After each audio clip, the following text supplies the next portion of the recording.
안녕하십니까. 미국 주식시장을 신속하고 알기 쉽게 전해드리는 미주알의 어스틴입니다.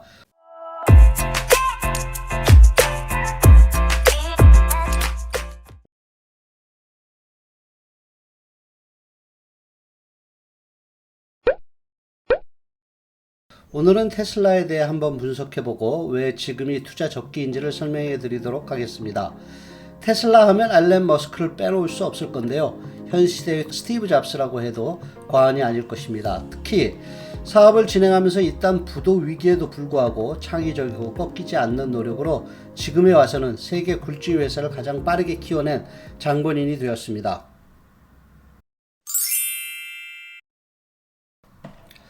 미국 및 중국의 주요 기업들 사이에서 현재 테슬라의 대략적인 기업 순위를 알 수 있겠는데요. 최근 조정을 보임에 따라 다소 밀려 8위 정도 하고 있습니다.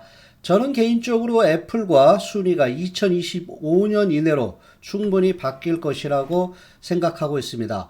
우리가 경마를 할 때 뛰는 말에 베팅을 하는 것보다 기수에 베팅을 하라는 말이 있습니다. 지금 여기 보시는 기업들 중에 창업주가 현직 CEO인 회사는 중국의 게임 회사죠. 텐센트, 페이스북, 그리고 테슬라밖에는 없습니다. 알리바바의 마윤 회장 같은 경우 정부의 압력으로 인해 지난해인가요? 회사진에서 물러날 수밖에 없었습니다. 그의 나머지 회사들은 전문 CEO들이고요. 과연 어느 기수에 배팅을 하고 싶으신가요? 전 세계 1위 기업으로 키워낼 것 같은 앨런 머스크와 함께 새로운 세상을 열어내는 모습을 보고 같이 은퇴 준비를 한다면 아주 좋은 일이 아닐까 생각합니다. 34군데 리서치 기관에서 발행한 테슬라에 대한 의견과 목표 주가를 정리해 봤습니다. 지금 현재 이 34군데의 테슬라 목표 주가는 대략 600불 정도이고요. 지금 현재 주가가 한 680불 정도 한다면 10여 프로 평균 목표 주가 대비 다소 높은 편이라고 볼 수 있겠습니다. 여기 보시는 바와 같이 파이퍼 샌들러 같은 경우 1200불로 목표 주가가 여타 기관에 비해서 상당히 높고요. JP 몰간 같은 경우는 이제 137불, GLJ 리서치라는 곳은 67불로 목표 주가가 가장 낮습니다. 이건 아무리 생각해봐도 이제 제대로 한 건지 의심을 가져볼 수밖에 없는 목표 주가인 것 같네요. 지금 현재 테슬라 주가가 고평가되어 있다고 논란이 되는 것은 바로 이 차트인데요.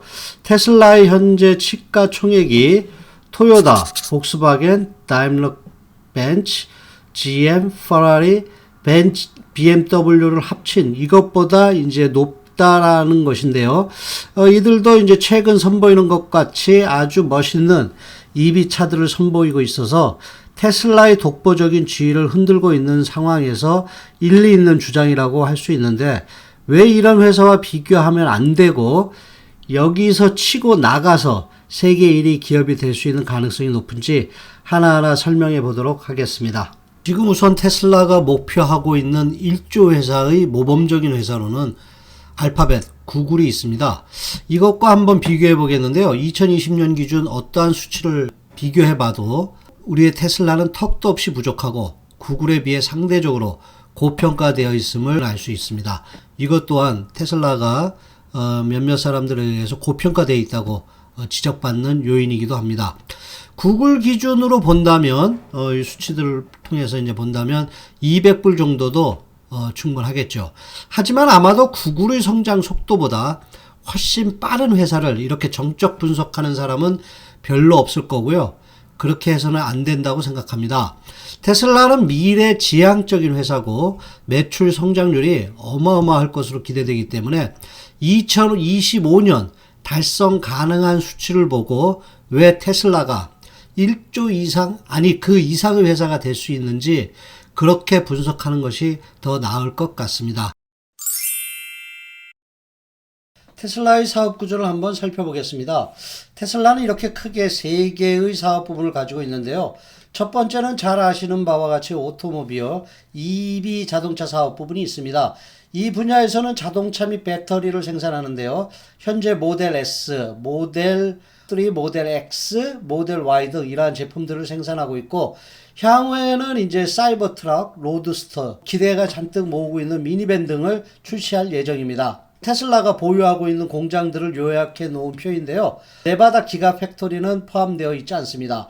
캘리포니아에 있는 프레몬 공장에서는 모델 S, 모델 X, 모델 3, Y 및 로드스터를 2020년부터 생산하고 있고, 상하이 공장도 2019년 말에 완공되어 모델 3과 모델 Y를 중국 시장을 겨냥해서 생산하고 있습니다.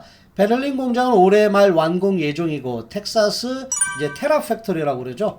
기가가 아니고 엄청 크기 때문에 올해 말 예정인데요. 이곳에서는 이제 셈이나 사이버 트럭을 만들어낼 예정이라고 합니다. 향후 테슬라는 10군데의 기가 팩토리를 통해서 각각 50만 대씩 연 생산해서 연간 총 500만 대 생산 계획을 가지고 있습니다. 이 차트에서 보는 바와 같이 중국 EV 업체들의 약진이 매우 두드러진데요. 아직까지는 전체 시장의 리더로서 60% 이상의 시장 점유율을 보유하고 있고, 기존의 차 매뉴팩처링 회사들의 본격적인 시장 진입으로 향후 5년 뒤에는 점유율이 20%로 낮아질 걸로 지금 예상하고 있습니다. 이 표는 2025년도까지 생산 계획을 판매 대수를 지금 예측한 표인데요. 2025년도에는 560만 대를 지금 이제 생산할 예정으로 지금 발표하고 있습니다. 판매되고 있는 평균 가격을 3만 불로 이제 책정하여 본다면은 500만 대 정도 판매한다면은 150 빌리언, 150 빌리언 달러 매출이 충분히 가능할 것으로 예상됩니다. 아까 기억하시죠? 1조 회사가 되기 위한 구글의 180 빌리언 달러 매출. 테슬라는 이쪽 자기가 가지고 있는 그 세 개의 사업 부분 중에서 오토모티브 사업 부분에서만 150 빌리언 달러를 2025년도까지 충분히 가능할 걸로 이제 지금 예상되고 있습니다. 아직까지 이제 두 개의 사업 부분은 제가 이제 전체 매출에 포함시키지 않았습니다. 10군데의 기가 팩토리를 5년 내에 증설해서 150 빌리언 달러 자동차 매출을 달성한다는 것이 어떻게 보면 상당히 공격적일 수도 있고, 그렇지 않으면 보수적일 수도 있는데요. 이는 공장 증설 속도와 배터리 생산 능력에 크게 좌우된다고 볼 수 있을 겁니다. 지금까지 공장 완공 속도라든지 지자체의 적극적인 지원 등으로 볼 때 테슬라의 캐시플로우에 문제 없이 향후 2025년까지 충분히 10개까지는 증설이 완공될 걸로 보이는데, 배터리 생산 문제는 이 500만 대 생산에 주요 걸림돌로 작용할 수 있을 건데, 이게 이제 어떻게 이제 될 건지 한번 짚어보도록 하겠습니다. 자, 그럼 테슬라가 과연 EV 500만 대를 생산할 수 있는 배터리 생산 능력을 갖출 수 있는지에 대해 짚어보도록 하겠습니다. 그 전에 지금 현재 테슬라의 경우 배터리 생산이 킬로와트 퍼 아워당 142불이고요. GM이 169불로 아주 선방하고 있는 상황입니다. 기타 배터리 생산 업체들의 경우 생산 평균 원가는 킬로와트 퍼 아워당 186불로 나와 있어 EV의 핵심 부품인 배터리 부분에서 테슬라가 상당히 원가 측면에서 상대 우위를 보여준다고 이 표는 지금 보여주고 있습니다.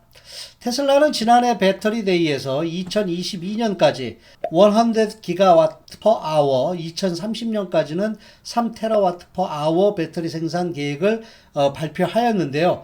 이를 바탕으로 해서 500만 대를 생산하기 위해서는 대략 300 기가와트가 필요하다고 하는데요. 이 표에 보시는 바와 같이 여기 이제 2020년도 100을 기준으로 해서 연간 2년에 더블로 증대된다고 보면 300기가와트까지 생산하는 데 걸리는 시간은 대략 2024년 정도가 될 것이죠.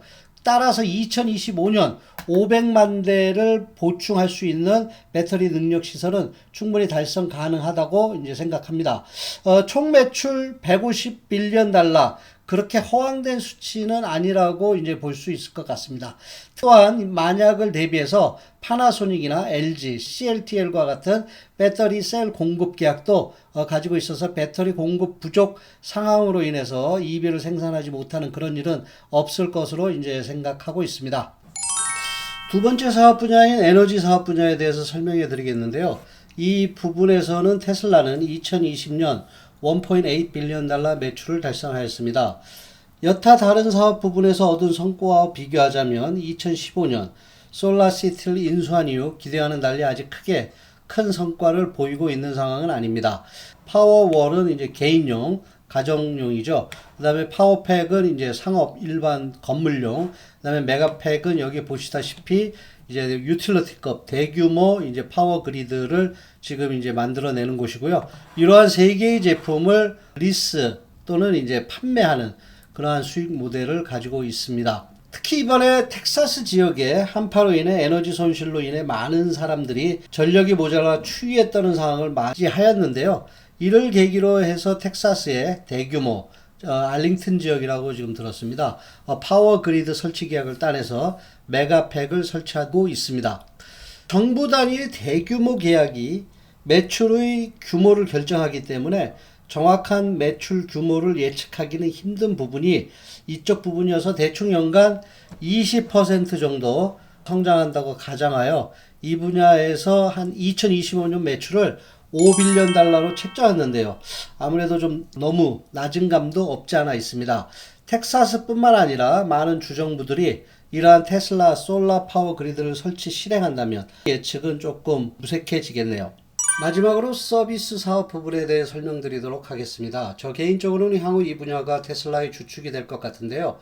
FSD 칩, 자율주행용 칩이죠. 로보택시, 그 다음에 이제 인슈런스 판매, 여기에 적지는 않았지만 스타링크와 연계한 브로드밴드 인터넷 사업 등등 아주 많은 분야들이 있습니다.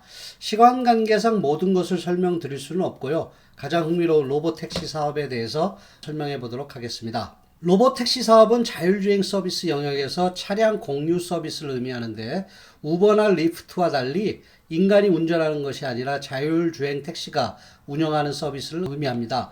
자율주행 택시 또는 로보택시 이외에도 자율주행 셔틀 및 자율주행 트럭 서비스가 자율주행의 영역에 속할 수 있겠습니다.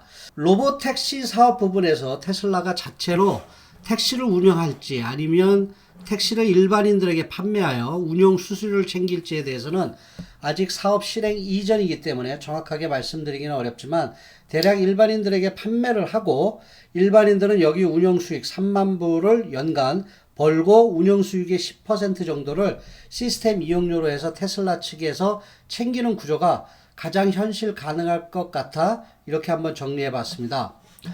100만 대 정도의 자율주행 택시가 팔리는 것은 EV 판매 쪽으로 매출을 넣고요. 여기서는 단순 운영 수수료만을 감안한다 해도 2025년까지 100만 대 판매 기준 $3빌리언 달러의 상당의 영업이익 발생이 가능한데 이는 영업이익률 10%를 감안할 경우 매출 $30빌리언 달러에 상당한다고 할 수 있겠습니다. 아주 흥미롭고 재미있는 사업 분야고 아직 윤곽은 잡히지는 않았지만 곧 가시화될 것으로 이제 기대되고 있는 상황입니다. 이외에도 스타링크 연계 인터넷 브로드밴드 사업, 인슈런스 판매, FSD 칩 판매 등등은 시간 관계상 생략하기로 하겠습니다. 결론적으로 이 세 개의 사업 부분에 대한 2025년도 180억 빌리언 달러 매출 목표 달성은 그리 비현실적이지 않음을 앞에 자세하게 설명드렸습니다. 그렇다면 테슬라는 반드시 시총 조를 넘는 $1 트릴리언 달러를 넘는 회사가 되는 것은 당연한 것이고 그렇게 되는 것은 시간만 남았다고 생각합니다. 제 개인적인 목표 주가 1200불은 아주 보수적인 수치라고 생각하고 자율주행 이외에도 브로드밴드 인터넷 사업 부분들이 더해진다면 이러한 목표 수치를 더욱더 보수적인 수치로 만들 것임을 확신합니다. 서두에도 여러 번 언급한 바와 같이 우리는 앨런 머스크와 동시대에 산다는 것을 행운으로 생각하고 뛰는 말보다는 기수에 베팅하여 테슬라가 세계 최고의 기업이 될 때 같이 그 성공을 금전적으로 향유했으면 합니다. 지금까지 미국 주식시장을 알기 쉽고 신속하게 전해드리는 미주알의 어스틴이었습니다. 감사합니다.